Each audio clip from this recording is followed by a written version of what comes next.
Hey there! Welcome to 1% English Podcast, the daily English show that trains your ears and your brain just 20 minutes a day. Today, we'll join our two hosts as they debate the art of irresistible content creation by the king of YouTube, MrBeast. Welcome to the debate. Today we're diving into the extraordinary world of MrBeast. He's a figure who has, undeniably reshaped online content creation, hasn't he? And he's amassed this huge empire, hundreds of millions of subscribers. His monumental success really forces us to confront some fundamental questions about what truly drives engagement in, the digital age. So our central question for today's discussion is this. Does MrBeast's unparalleled success fundamentally represent an audience-driven evolution of online content?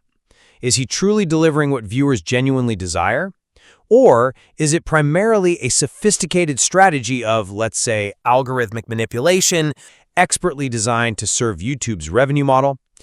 I'll be arguing that MrBeast's methods are genuinely audience-centric, that he's responding to and fulfilling the desires of a massive global viewership. I'll be presenting the view that while his content is, yes, undeniably popular, incredibly engaging, his overarching strategies are primarily a response to algorithmic demands. And these demands, I believe, are largely structured to, maximize YouTube's financial gain through extended viewer attention. Right. Well, from my perspective, MrBeast's success really stands as a powerful testament to his unique ability to deeply understand and then consistently deliver exactly what a mass audience genuinely craves. This intrinsic understanding translates directly into his consistently high viewership numbers and, frankly, remarkable viewer retention rates. He himself articulates this philosophy quite clearly, doesn't he? He says, anytime you say the word algorithm, just replace it with audience and it works perfectly. Now, I don't think that's a cynical take on the system. It profoundly underscores, I believe, a genuine belief that to optimize for the algorithm is, in effect, to optimize for viewer satisfaction. I mean, consider his early career, like that famous $10,000 bet. He wasn't just, throwing money around. He convinced a brand to doubling the money for a philanthropic act and framing it that way in the title would look better and crucially get more views. This demonstrates an innate, almost, prescient instinct for audience appeal that goes far beyond mere clicks, even before he reached his current global scale.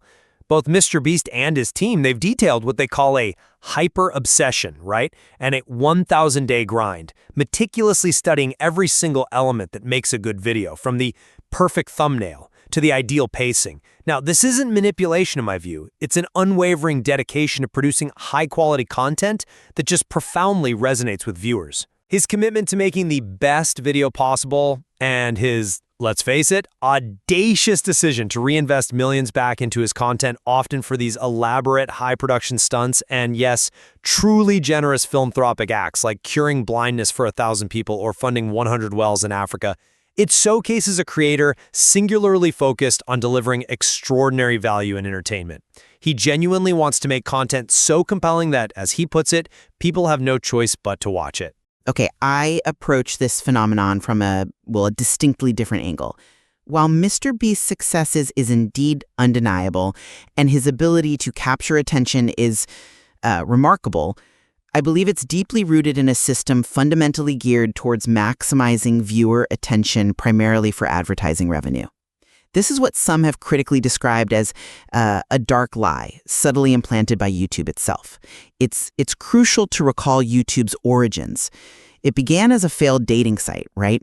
Eventually bought by Google in 2006, not really for its social potential, but overwhelmingly for its advertising potential.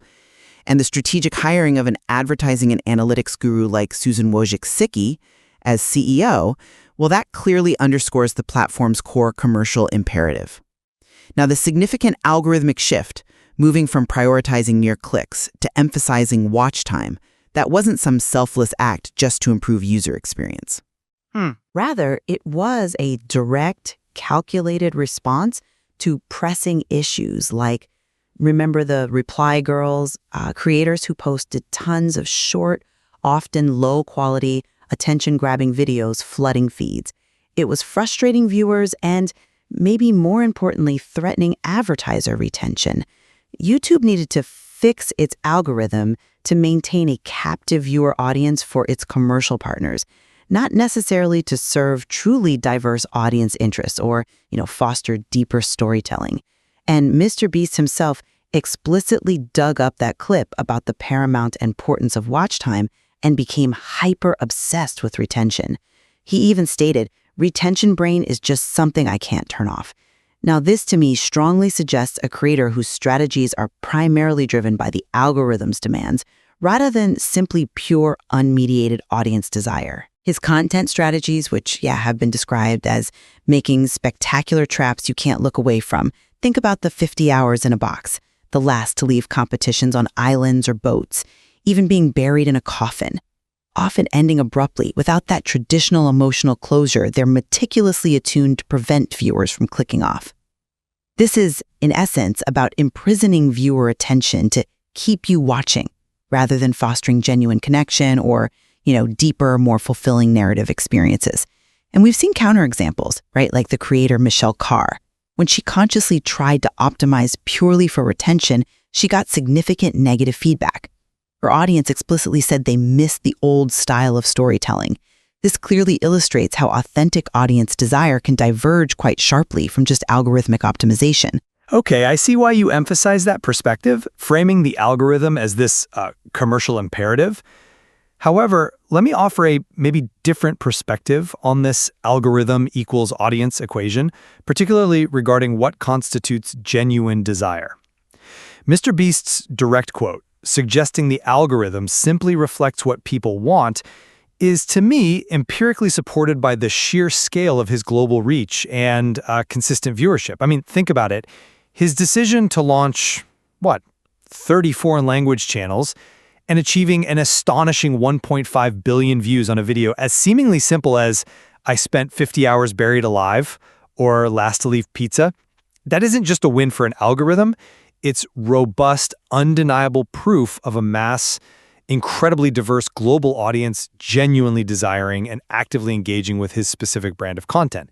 He approaches retention, I think, not as a metric for manipulation, but as a quantifiable measure of user satisfaction. If people choose to stay and watch for extended periods across different cultures, different demographics, it indicates they are deriving genuine value or entertainment or maybe just curiosity from the content.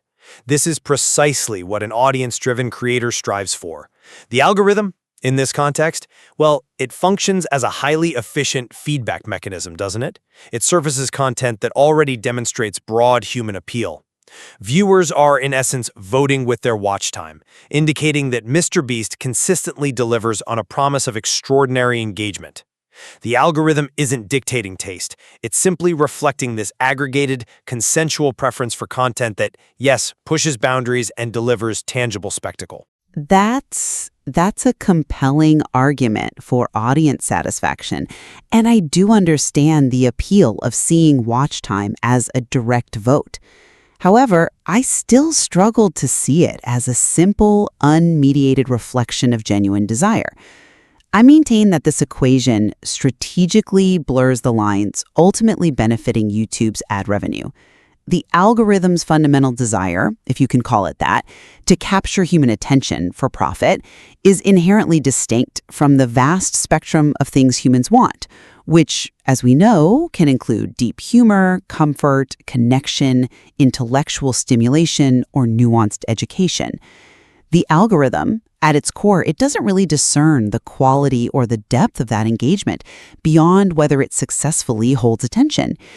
When you say the audience chooses to watch, how much of that choice is truly autonomous versus being expertly guided, even subtly influenced by the very algorithmic cues we're discussing? MrBeast himself, in numerous interviews, talks about running all those calculations in the background, constantly asking, what percentage of people do I think will lose at any given moment? Now, that doesn't sound like organic engagement driven by pure, unprompted audience desire to me. It sounds like a meticulously calculated, almost surgical effort to prevent drop-offs, to maintain attention at virtually all costs. This isn't really about what's genuinely desired in a holistic sense, but what can be engineered to be maximally addictive or, well, unskippable? I mean, for our listeners, maybe think about this. What do you think is the biggest difference between wanting to watch something and feeling like you're unable to stop watching something? Is there a difference? That's a fair question.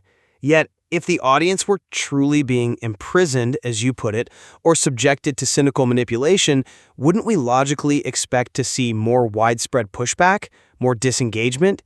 Instead, what we actually observe are audiences actively engaging with and directly supporting creators through platforms like Patreon, like Discord. These are communities, real communities, that offer genuine critique, that guide content development, foster deep loyalty. This indicates, to me at least, a highly sophisticated audience, perfectly capable of discerning what they genuinely enjoy and value versus what is merely a cheap attention grab. If MrBeast's content didn't offer genuine perceived value, these highly engaged communities, which thrive on interaction and shared interest, well, they simply wouldn't exist or sustain themselves in the way they so clearly do. It suggests a more complex, reciprocal relationship than simple capture. Well, direct engagement and these vibrant communities certainly exist. I'd argue they often operate within a framework initially and quite powerfully shaped by algorithmic discovery. Many creators, perhaps including MrBeast himself in his early days, gain their initial traction, their initial audience base, through the very algorithmic mechanisms we're dissecting here. It creates this powerful self-reinforcing feedback loop, doesn't it? The algorithm promotes what successfully keeps people watching. Creators see this, so they optimize their content for those metrics. And then, yes, a subset of those viewers, captivated by the spectacle, might transition into a more dedicated, directly engaged audience. So while direct support is real, the foundational drive, particularly for a channel of MrBeast's unprecedented scale, it remains deeply rooted in those attention maximization strategies, which are effectively the gatekeepers of initial visibility. And this discussion about the nature of audience desire and algorithmic influence, it naturally leads us to examine the very design of MrBeast's content. Let's shift our focus now to his specific content strategy, what I've termed retention traps, and why I believe they're explicitly engineered for watch time over, perhaps, genuine narrative fulfillment. Consider examples like his 50 hours in a box challenge, the ubiquitous last to leave competitions, or videos that, in their, let's say, abrupt endings, conspicuously lack traditional emotional closure. These, in my view, are not primarily about fulfilling deeper audience needs or telling a complete, satisfying story. They are, as the source material itself states, carefully calculated ways to win the game by compelling watch time. His retention brain, as he calls it, is explicitly and almost compulsively focused on minimizing drop-offs, with a relentless emphasis on every second re-engage, and that constant, almost subliminal refrain of, watch until the end, watch until the very end. The material itself describes his style as looking childish on the surface, but behind the scenes, every piece is carefully attuned to keep you watching. This isn't just entertainment, it's a sophisticated form of attention engineering. Okay, I must firmly counter the idea that these are merely retention traps. I see them as highly engaging, innovative storytelling techniques that generate immense excitement, curiosity, and anticipation. Take the Last to Leave series, or Surviving 24 Hours in Extreme Conditions. These genuinely encourage audience participation and active thought. Viewers are naturally prompted to wonder, what would I do in that situation? Could I last that long? His explicit willingness to push the boundaries, to go bigger, and even bigger, showcases a creative ambition that audiences explicitly and consistently reward, not just some begrudging algorithmic compliance. He is creating content that is, as he aims for, original, creative, something people really need to see, ideally something that has never been done before. The extreme, boundary-pushing nature is precisely what makes it so compelling, so shareable, and ensures people genuinely enjoy the process. It's a fascinating tightrope walk, isn't it? To create something so outlandish that it grabs initial attention, yet simultaneously delivers a real sense of fun, wonder, and even a vicarious thrill that audiences genuinely value. This, to me, proves that spectacle can in itself be a profound and legitimate form of entertainment. But the impact of this pervasive attention trap strategy, as I call it, is evident in what has been termed the MrBeastification of YouTube. We now see a, frankly, worrying trend where other creators are increasingly copying these exact attention trap tactics, often at the expense of their unique voices or original content forms. This, I argue, suggests a problematic trend driven by algorithmic pressure and a perceived necessity rather than pure, unbridled creative exploration. I mean, if these specific methods weren't so heavily favored and rewarded by the algorithm, would we genuinely see such widespread, almost imitative adoption across the platform? It really speaks to a system that incentivizes a particular, maybe narrow path to success. I disagree, though, with the notion that this widespread imitation solely points to algorithmic pressure. While sure, some imitators may simply copy for quick gains, the broader creative landscape of YouTube demonstrates that truly unique and distinctive styles can absolutely coexist with an understanding of how to engage an audience. Consider creators like Michelle Carr, who, as you yourself mentioned, ultimately recognized her audience valued her unique storytelling over raw retention metrics. Or look at the ongoing distinction people make between redemptive work versus purely exploitative content. These examples powerfully demonstrate that creative integrity, the development of a unique style, and building their own scoreboard for the game they wanted to play, well, that can not only thrive but actively be rewarded by audiences even while understanding the mechanisms of engagement. It's about leveraging the tools effectively, I think, not being entirely defined or constrained by them. Now let's transition maybe to a more complex dimension of MrBeast's impact. The ethical considerations and the broader societal implications of his approach. I want to highlight his truly significant philanthropic efforts. Initiatives like Team Trees, Team Seas, Team Water, and his dedicated Beast Philanthropy channel, which builds wells, cures blindness, provides prosthetics. These are not mere afterthoughts or marketing gimmicks. They are in fact a core, declared part of his brand identity. He's consistently recycled a good portion of the large income into even larger and more spectacular prizes, and critically, into charitable acts. This allows his vast audience to engage in a unique form of, you could call it, ethical consumerism, simply by watching his videos. The tangible impact of these efforts, reaching thousands if not millions globally, it goes far beyond superficial entertainment. He genuinely wants to help as many people as I can. The scale of good achieved is, well, it's undeniable. Okay, while the philanthropic outcomes are indeed substantial and certainly admirable in their direct effects, we must critically question the primary motivations behind their presentation and, maybe more importantly, the broader societal message they convey. Critics have, I think quite accurately, pointed to aspects of this as exploiting poverty for views or a form of charity porn. Beyond the immediate impact, this approach can inadvertently normalize the idea that systemic social problems like poverty, lack of clean water, or preventable blindness are best addressed through the grand, often individual gestures of wealthy individuals, rather than through robust, collective government efforts or systemic policy changes. It risks simplifying complex, deeply rooted issues into spectacle, potentially undermining a deeper public understanding and engagement with long-term structural solutions. Furthermore, we can't ignore specific controversies that have shadowed his enterprise. Allegations of poor working conditions for his staff, the Beast Games lawsuit over alleged mistreatment of contestants, and the more recent AI thumbnail generator controversy, which critics argued facilitated the theft of their creative work and brand identity. These instances, regardless of their legal outcomes, can paint a picture of a win-at-all-costs mentality, where ethical considerations, particularly those pertaining to human dignity or fair practice, can sometimes become secondary to the relentless pursuit of growth and algorithmic dominance. But MrBeast has directly addressed these charity porn criticisms. He explicitly states that he does not profit from Beast Philanthropy, and that all revenue generated from that dedicated channel goes directly to charity. He's also publicly acknowledged the vital role of government in addressing systemic issues. His actions, like funding cataract surgeries for 1,000 people to restore their sight, demonstrate a clear, tangible impact driven by a genuine personal desire to help. He leverages his platform, his vast reach, to fulfill that desire, creating this unique synergy where entertainment fuels genuine good. To dismiss this impact simply because of the way it's presented, well, that risks overlooking the very real positive changes it brings to countless lives. Intentions, however, admirable, don't operate in a vacuum, though.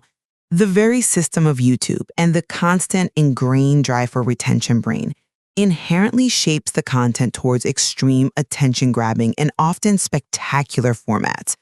MrBeast's own statements, like his vivid description, what the fuck did he say in that video, what the fuck I need to know, they truly reveal the intense internal pressure to create content that provokes an almost unskippable reaction, ensuring constant engagement. Even if the philanthropy itself is genuinely motivated, the method of its presentation, its packaging, its scale, its often dramatic framing is inevitably molded by the algorithmic demands for spectacle. This, in turn, can inadvertently lead to the very criticisms of exploitation we discussed. The system, in many ways, dictates the scale and the shock value, not just the generosity. It creates this complex interaction between personal mission and platform imperative. So, as we've explored today, I believe MrBeast's intricate understanding and mastery of YouTube's mechanics are, at their core, powerful tools. Tools that allow him to deliver highly engaging, deeply curious, and often profoundly meaningful content that a truly vast, global audience actively chooses to consume and enthusiastically support. His success for me underscores a profound understanding of what truly resonates with and captivates viewers worldwide. And while the content undeniably resonates with many, I reiterate that its underlying drivers are heavily, if not primarily, influenced by the platform's commercial demands. This dynamic, though certainly effective for growth, can lead to content strategies that prioritize attention capture and spectacle over perhaps more diverse creative expression or nuanced storytelling. It's a complex interplay for sure. Indeed, this tension between genuine audience desires and the powerful imperatives of algorithmic design is a complex, constantly evolving aspect of our digital media landscape. And there's clearly no single simple answer, is there? It's a dynamic that continues to shape how content is created and consumed. Absolutely. And we invite all our listeners to continue critically evaluating the content they consume. Consider not only what you enjoy on a surface level, but also the intricate systems and motivations that shape its creation and distribution. It's really an invitation for deeper exploration into your own media consumption habits. Yeah, and as a simple task for our listeners today, maybe consider one of your favorite YouTube videos. Now try to identify one element in that video that you think was designed specifically to keep you watching longer, and maybe one element that genuinely contributed to your enjoyment or understanding beyond just retention. We'd love to hear what you discover. And before we go, here are a few B2+ vocabulary terms from today's discussion, just to help expand your English. First, imperative. This refers to something that is extremely important or urgent, like a command or a rule. For example, we talked about profit maximization being a core commercial imperative for businesses. Second, prescient. This describes having knowledge of events before they take place, having foresight. We used it when describing MrBeast's innate, almost prescient instinct for audience appeal. And third, nuanced. This means having subtle distinctions or variations, characterized by subtle shades of meaning or expression. We often spoke about the need for a more nuanced understanding of this whole debate. Thank you for joining us on the debate. We look forward to our next discussion. Congrats! You just crushed your 1% for today. If you're loving this podcast, show that subscribe button some love. And don't forget to hit the bell so you never miss your daily dose of 1%. That's it for today. Take care, keep growing, and we'll see you tomorrow.